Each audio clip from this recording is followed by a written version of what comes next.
So hello students, today we will start next chapter, that is polymers. So polymer is a Greek word which means many.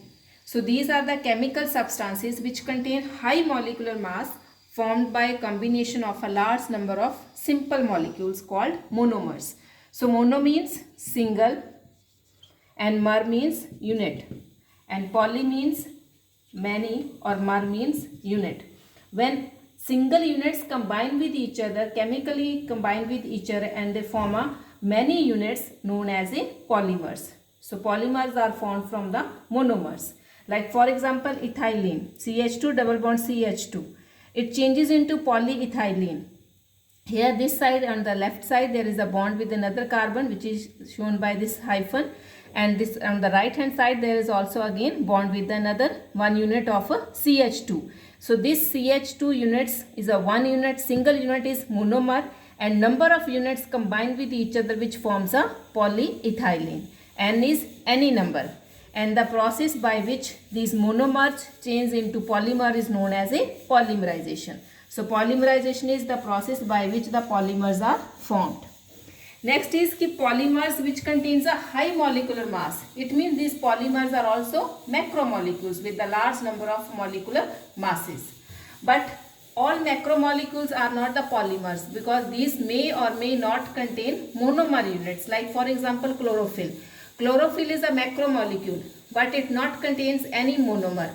So macromolecules may or may not be polymer in nature, but polymers are the macromolecules because these are formed by a high molecular masses. Next is classification of polymers.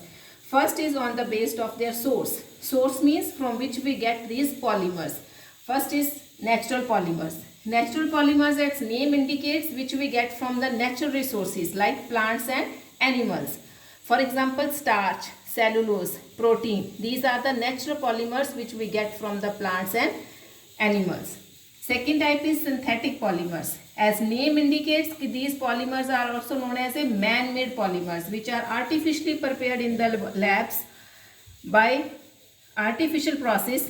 For example, polyethylene, PVC, nylon, Teflon, etc. These are the examples of polymers which are artificially prepared and are known as a synthetic polymers. Next type is semi-synthetic polymers. Semi means half, or synthetic means artificially prepared. These are those polymers in which there is a modification in the natural polymers by artificial method.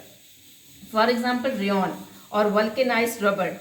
Rayon is a semi-synthetic polymer in which that raw material which is used, that is cellulose, and cellulose is a natural source which we get from the pulp of wood.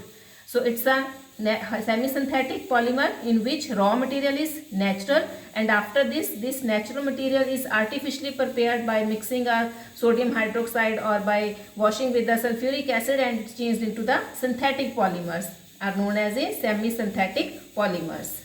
Okay.